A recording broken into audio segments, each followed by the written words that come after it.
Hello नमस्कार, कैसे हैं आप लोग। उम्मीद है अच्छे होंगे। तैयारी भी आपकी बहुत अच्छी चल रही है। देखिए, अगर आप यूपी लेखपाल की तैयारी कर रहे हैं और चैनल पर नए आए हैं तो सबसे पहले चैनल को सब्सक्राइब करिए और बेल आइकन को दबा दीजिए। फ्री क्लासेस सिर्फ पूरे यूट्यूब पर आपके लिए, कंप्लीट फ्री क्लासेस सिर्फ इसी चैनल पर अवेलेबल है। और दूसरी बात, अगर आप बेस्ट तैयारी करना चाहते हैं तो मैं आपको बता दूं, ये है चक्षु प्रकाशन की यूपी ट्रिपल एस सी की यूपी ट्रिपल एस सी लेखपाल के लिए ग्राम समाज और विकास की बेस्ट बुक है। इसका लिंक जो है मैंने डिस्क्रिप्शन में दे दिया है। इसका एनालिसिस अच्छा है। और दूसरी बात ये, आपको जितने क्विज चाहिए होते हैं एक पेपर के लिए वो इसमें अवेलेबल है। आप जाके लिंक से मेरे इस बुक को परचेज कर सकते हैं। बुक अच्छी है इसलिए मैं आपको बता रहा हूँ, वरना बुकें और भी हैं मार्केट में। अगर मुझे कोई बुक अच्छी नहीं लगेगी तो मैं आपको क्यों बताऊँगा, बेस्ट बुक है। अब देखिए, हम बात करते हैं, मैंने आपको जितने टॉपिक कराए थे अब तक, कल जो थे इसमें 19 अनुभाग हैं, लेकिन जितने इम्पोर्टेंट अनुभाग हैं जो ग्राम समाज में आपके आ सकते हैं उन्हीं के लिए मैंने ये जो है वो मैं आपके लिए करा रहा हूँ। तो सबसे पहले हम पहले जो है मैं 5 करा चुका हूँ और बाकी जो रह गए थे उनके बारे में मैं आपको बताता हूँ। तो देखो, क्या अब तक हमने जितना कुछ पढ़ा है, अगर उसको सही से नहीं पढ़ पाएंगे, एक गाइडलाइन में सही से नहीं पढ़ पाएंगे, नोट्स बना के नहीं पढ़ पाएंगे, तो हम निश्चित तौर पर कह सकते हैं कि बहुत ज़्यादा सफल, हम अपने आप को सफल नहीं बता सकते, क्योंकि हम उनकी सही से प्रैक्टिस नहीं कर पाएंगे। सबसे पहले हम इसको पढ़ते हैं। देखिए, अनुभाग 6। तो अनुभाग 6 क्या होता है पहले इसमें समझ लीजिए। अनुभाग जो 6 है, जैसे आपके लेखपाल है, अमीन है, इनके पदों का जो सृजन होता है राजस्व परिषद करता है, तो ये अनुभाग 6 में आता है। अब दूसरी बात कि मेरे पास मान लीजिए 4 बीघा खेती है, लेकिन वो 4 बीघा जो खेती है उस पर मैं अपना हक कैसे बताऊं, क्या मेरा हक है। तो जो मालिकाना हक होता है किसी भी जमीन पे किसी भी जगह, उस मालिकाना हक को बताने के लिए ही अनुभाग 6 में ये वर्णन रहता है कि जो मालिकाना हक है वो अनुभाग 6 के तहत आता है। जो नूजल भूमि है और रेलवे की भूमि, यानी कि रेलवे के लिए जो भूमियों का बंदोबस्त होता है, उन भूमियों का जो बंदोबस्त किया जाता है वो कौन करता है, अनुभाग 6 के तहत ही राजस्व परिषद करता है। ठीक है, हर एक जो अनुभाग है उसमें अपना जो वर्णन है वो दिया गया है, तो इसलिए मैं आपको बता रहा हूं। देखिए, जो अनुभाग है आपके, जैसे मैंने बताया राजस्व परिषद के पदों का सृजन आपके अनुभाग 6 में। दूसरा, मालिकाना हक, किसी भी जमीन पर मालिकाना जो हक है वो आपके जो है वो अनुभाग 6 में दिया गया है। नूजल भूमि है और आपके रेलवे की भूमि है, मानिए कहीं ट्रैक पड़ना है, नई रेलवे लाइन आनी है, तो उसके लिए या कोई ऑफिस बननी है, उसके लिए अनुभाग 6 के तहत राजस्व परिषद करता है। मैंने राजस्व परिषद और प्रशासनिक और न्यायिक के बारे में भी आपको पिछली वीडियो में बता चुका हूँ। और अगर आप लोग सपोर्ट नहीं करेंगे तो फिर मेरा भी कैसे मन करेगा, इसलिए आपके सपोर्ट की बेहद ज़रूरत है। जिन लोगों तक पहुंचाइए, जो लोग पेड पढ़ रहे हैं, एक बार वो इन क्लासेस को भी पढ़ के देख लें, उनको पता चल जाए कि वो क्लासेस कितनी अच्छी हैं। माना कि उनके पास डिजिटल बोर्ड है, मेरे पास डिजिटल बोर्ड नहीं है, लेकिन उनसे बेहतर पढ़ाने का प्रयत्न कर रहा हूँ, समझ लीजिए। अब बात आई राजस्व अनुभाग 7।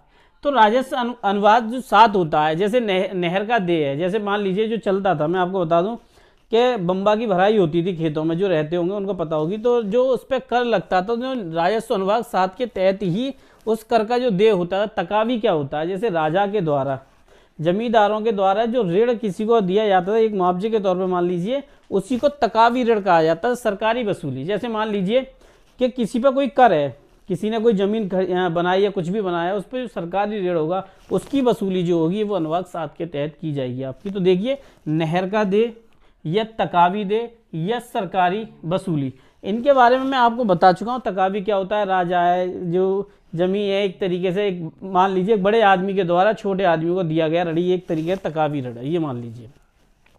अब जो चकबंदी के कार्य होते हैं, चकबंदी आपको पता होगा, चकरोड निकलते हैं या रोडों का जो खेतों का मापन फापन, वो चकबंदी के तहत जो भी आते हैं उनके तहत जो कुछ है। तो राजस्व अनुभाग 8 के तहत चकबंदी जो है, जो चकबंदी है वो आपकी क्या होती है, आपके राजस्व अनुभाग 8 के तहत आती है। ठीक है, देखिए मैं आपको बताऊं कि ज़्यादा किसी चीज़ के बारे में समझने के लिए हमें एक टेबल सही से पता होनी चाहिए, पॉइंट आउट होनी चाहिए। अगर इस तरीके से आप नोट्स बना के पढ़ेंगे तो निश्चित तौर पे कह सकता हूँ, आप देखना कितनी जल्दी आपको लर्न होना स्टार्ट हो जाए।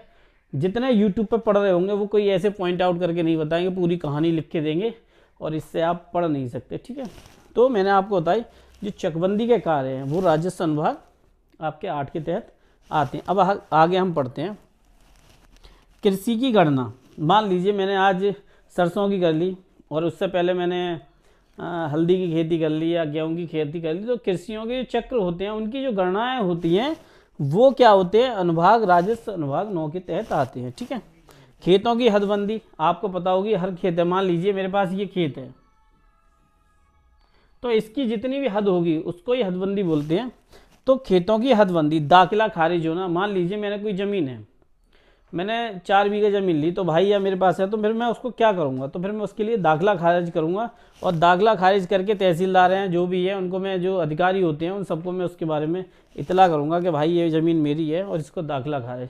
अब मान लीजिए कि इस खेत में 2 भाई हैं, तो इस खेत का जो बंटवारा होगा, जो बंटवारा होगा इस खेत का, वो आपके राजस्व अनुभाग 9 के तहत किया जाएगा। ठीक है, तो ये बात आपको पता रहनी चाहिए। तो कृषि की गणना, खेतों की हदबंदी, दाखिला खारिज होना और बंटवारा, ये जो कुछ है वो आपके किसके तहत आते हैं, राजस्व अनुभाग 9 के तहत आते हैं। तो सबसे पहले राजस्व अनुभाग 6, राजस्व परिषद के पदों का सृजन, मालिकाना हक, नूजल भूमि, रेलवे की भूमि का बंदोबस्त करना, अनुभाग 6 के तहत। ठीक है, अब दूसरा नहर का दे, तकावी ऋण, एक बड़े आदमी के द्वारा, एक राजा जमींदार के द्वारा दिया गया किसी को मुआवजे के तौर पे आप मान सकते हैं, उसको तकावी ऋण कहा जाता है।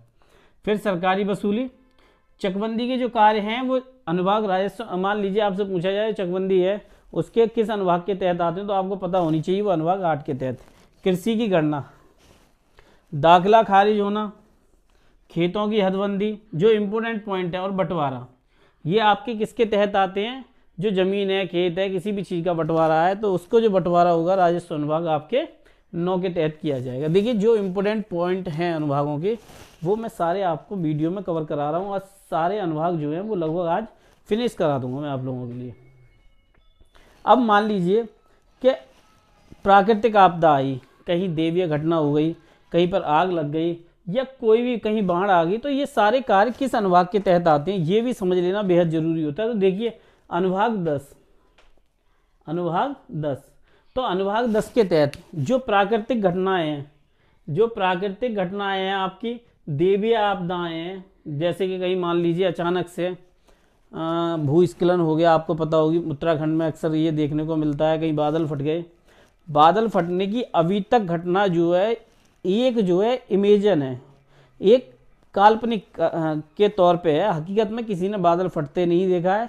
क्या कहानी है बादल फटने की, ये सिर्फ एक घटना के तौर पे समझा जा सकता है कि अचानक से कहीं पानी इकट्ठा हुआ और वो जो है पानी एकदम बह के नीचे आ गया, तो उसको बादल फटने की घटना से जोड़ा जाता है, वो मैं आपको बता रहा। अब जिला बाढ़ नियंत्रण, जैसे मान लीजिए जहाँ मैं रहता हूँ वहाँ से गंगा जो है, जहाँ मेरा होम टाउन है, वहाँ से हमारी जो गंगा मैया हैं वो लगभग 13-14 किलोमीटर दूर है। अगर उस एरिया में बाढ़ आती है तो बाढ़ नियंत्रण जो गंगा के एरिया होते हैं, तलहटी के एरिया होते हैं, वो बाढ़ नियंत्रण जो होती है, जिला नियंत्रण, बाढ़ नियंत्रण, तो मालगुजारी, मान लीजिए कि नुकसान हो गया, तो नुकसान जब हो जाएगा तो फिर भाई उसका क्या होगा बताइए। कोई आदमी है, किसी ने कर्ज लिया, किसी की खेती बर्बाद हो गई, तो ऐसे में जो मालगुजारी होती है या फिर जो माफ़ी होती है वो लिख के दी जाती है, इस एरिया में जिला बाढ़ नियंत्रण को ऐसे ऐसे कार्य हुआ, इसलिए ये सब कुछ हुआ, तो इसको कौन देखेगा, तो वो राजस्व अनुभाग आपके 10 के तहत देखा जाता है। ठीक है, अब हम आते हैं अनुभाग 11। अनुभाग 11, तो अनुभाग 11 में क्या होता है, जैसे कहीं भुखमरी पड़ गई, आपको पता है वर्तमान में ओमाइक्रॉन आ गया है, कोविड का नया वेरिएंट है, और जो ओमाइक्रॉन आया है उससे पिछली बार जब कोविड के केसेस तो आपको पता थी कि जो भुखमरी फैल रही थी। भुखमरी का मतलब ये नहीं है कि किसी किसी एरिया में सुविधाएं नहीं जुट पा रही थी आवागमन ना होने की वजह से, तो ऐसे में ये कैसे किया जाता है, जहाँ कहीं भूखा हो गया, सूखा पड़ गया, ऐसे में भुखमरी की स्थिति पैदा ना हो, तो इन सभी स्थितियों को देखते हुए अनुभाग 11 के तहत राजस्व परिषद में अनुभाग 11 के तहत जो भुखमरी सूचनाएं, अग्नि की दुर्घटनाएं, आपको पता होगी जब गर्मियों के दिन होते हैं तो फसलों में अक्सर जो होती है कहीं कहीं आग लग जाती है, खेतों में आग लगने की वजह से फसलों में आग लग जाती है, और ऐसी आग लगने की वजह से एक विभत्स घटनाएं घटित होती हैं। तो इन्हीं सब घटनाओं को क्या यहाँ ये हुआ, तो राजस्व परिषद के अनुभाग 11 के तहत अग्नि जो घटनाएं होती हैं वो, और शीतलहर और पाला। अब आपको पता होगी शीतलहर का मौसम चल रहा है अभी, और ऐसे में अगर पाला गिरने लगता है तो आपको पता है सरसों की खेती है, गेहूं की, और दूसरी और भी फसलें जो होती हैं इस समय वो फसलें खराब होने लगती हैं। तो उन सभी का विश्लेषण के लिए राजस्व अनुभाग के 11 में ये लिखा गया है कि भुखमरी की सूचना, आपकी भुखमरी की सूचना, अग्नि दुर्घटना, शीतलहर और पाला, इन सभी को देखने का काम जो है वो आपके अनुभाग 11 के तहत किया जाता है। ठीक है, अब आगे हम बढ़ें तो मैं आपको बता दूं, तो देखो अनुभाग 12, देखिए हम कोई भी चीज़ तभी संभव सही तरीके से कर पाएंगे जब हम उनका विश्लेषण सही से कर पाएंगे। और आप लोग जो है, मुझे मालूम है कि अगर कोई भी उल्टी सीधी वीडियो डालते हैं, जैसे मैं कई लोगों के नाम नहीं ले रहा, मैंने अगर 14 वीडियो बनाई और मैंने कोई कट ऑफ डिफरेंट नहीं बताई है, पहली बात तो ये है। दूसरी बात, मैं उन लोगों से नहीं कहता जो इस चैनल पे आए गाली देते हैं कि यही चैनल पे आओ, जैसा जीवन करना है वैसे करो, यहाँ गाली गलौज मत करो। और वो लड़का जो सौरभ गाली दे रहा था, उसने क्या क्या बोला था, क्या उससे बात हुई, पूछ लो, खुद पता चल जाएगी। इसलिए उस जैसी हरकतें मत करो, ज़्यादा अच्छा रहेगा, बेहतर बता रहा हूँ। अब देखिए भूमि सुधार मुकदमा, अब मान लीजिए कहीं पे कोई बात हुई, कहीं पर भूमि है, एक सरी है, तो उसमें जो मुकदमे होते हैं तो उनको जो अनुभाग 11 है भूमि सुधार मुकदमा, स्क्रीनशॉट लेकर आप अगर नोट्स बनाएंगे तो निश्चित तौर पर आप सफल हो जाएंगे। और ये वीडियो जो है वो आपको बहुत कुछ देने वाली है, बस आपको सही से समझना चाहिए। 20 सूत्री कार्यक्रम होते हैं, जो कार्यक्रम होते हैं 20 सूत्री, काफ़ी लंबी डिटेल है, बता दूंगा किसी दिन और वीडियो में, इसी में आगे बता दूंगा। अब देखिए उद्योग जो होते हैं उनकी उच्च स्तरीय समितियां होती हैं, उन सभी की देखरेख के लिए जो होते हैं राजस्व अनुभाग 11 के तहत किया जाता है। अब जो वार्षिक कार्यक्रम होते हैं, जो आपके वार्षिक कार्यक्रम होते हैं, आप सबको पता होगी कि ये तो खलिहान उन सब संबंधित जो कार्यक्रम किए जाते हैं, उन सभी का कार्यक्रम जो होता है वो वार्षिक कार्यक्रम और न्यायिक बात, जो न्यायिक मैंने बताए थे 7 होते हैं सदस्य। अब देखिए अनुभाग 14, आपको मैंने बताया था अनुभाग 13 के 3 के बारे में तब बताऊंगा जब मैं आपको अनुभाग 14 पढ़ा रहूँगा। तो डिफेंस ऑफ इंडिया के द्वारा जो एक सृजन है, तो वो कब कब हुआ था संचलन, देखो 1939, 1962, 1965, 1972 में, ठीक है, इन सब में हुआ था। अनुभाग सर्वेक्षण, अनुभाग यानी मान लीजिए किसी अनुभाग में कोई चीज़ है तो उनका जो सर्वेक्षण है वो आपके 14 में दिया गया है। ठीक है, अभिलेख संबंधी, तो अभिलेख तो आपको पता होंगे, अभिलेख संबंधी जो चीज होते हैं वो कौन, जो कार्य होते हैं लेखा जोखा संबंधित, वो कौन देखते हैं, अनुभाग आपके 14 के तहत। तो देखिए जितने मुझे अनुभाग थे वो सभी मैं आपको कंप्लीट करा चुका हूँ। स्क्रीनशॉट आप ले लीजिए आराम से, मैं हट जा रहा हूँ।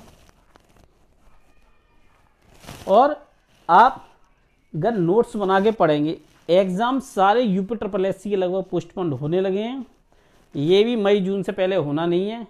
पेड कोर्स में कितना भी सर मान लो जो मैं पढ़ा रहा हूँ वो पेड कोर्स वाले कभी नहीं पढ़ा पाएंगे, ये भी नोट करके रख लो। और दूसरी बात, मेरे पास पढ़ाने के लिए अलग अलग चीज़ें हैं, उनके पास पढ़ाने के लिए रिकॉर्डेड वीडियो हैं सिर्फ। मैं तो एक दिन बनाता हूँ, मेरा मूड हो गया इस टॉपिक को तो इस टॉपिक को, अगला टॉपिक तो अगला टॉपिक, मेरा क्लियर सा डाटा है। तो इसलिए मैं जो भी पढ़ाता हूँ वो बुक्स में से कई में से एनालिसिस करता हूँ, उनको तो 1-2 है, और हर पेड कोर्स वाले की अपनी बुक है तो वो बहुत अच्छा नहीं पढ़ा सकता, उसी बुक में से जो कुछ है, सालम घोटा कहावत है। तो एक बात और, मंजिल उसी को मिलती है जिसके पास हौसले होते हैं। तो अपनी अगर मंजिल पानी है तो हौसले अपने पास रखो, और बेफालतू के उल्टे सीधे कमेंट यहाँ मत करा करो, किसी और वीडियो पे जाओ वहाँ करा करो, यहाँ कोई फ़ायदा नहीं है करने से। और उल्टे सीधे कमेंट करने से पहले 100 बार सोचा करो, मेरी यही आप लोगों के लिए सलाह है। बाकी मैं जो बताता हूँ बहुत सोच समझ के बताता हूँ, बाकी आप लोगों से कुछ भी करें उससे मेरा कोई मतलब नहीं है। लेकिन अगर आप गाली गलौज या उल्टे सीधे काम करोगे तो यहाँ पर बर्दाश्त नहीं किया जाएगा, ये वहीं बर्दाश्त किया जा सकता है जिसका आपने कोर्स खरीदा है। मैं कहता हूँ यूट्यूब चैनल बनाओ, पढ़ाओ, देखूँगा कितने दिन पढ़ा लोगे। तो भाई उसके लिए एक विल पावर चाहिए होती है और कोई बात नहीं है। तो मैं आप लोगों से मिलता हूँ, नमस्कार, धन्यवाद।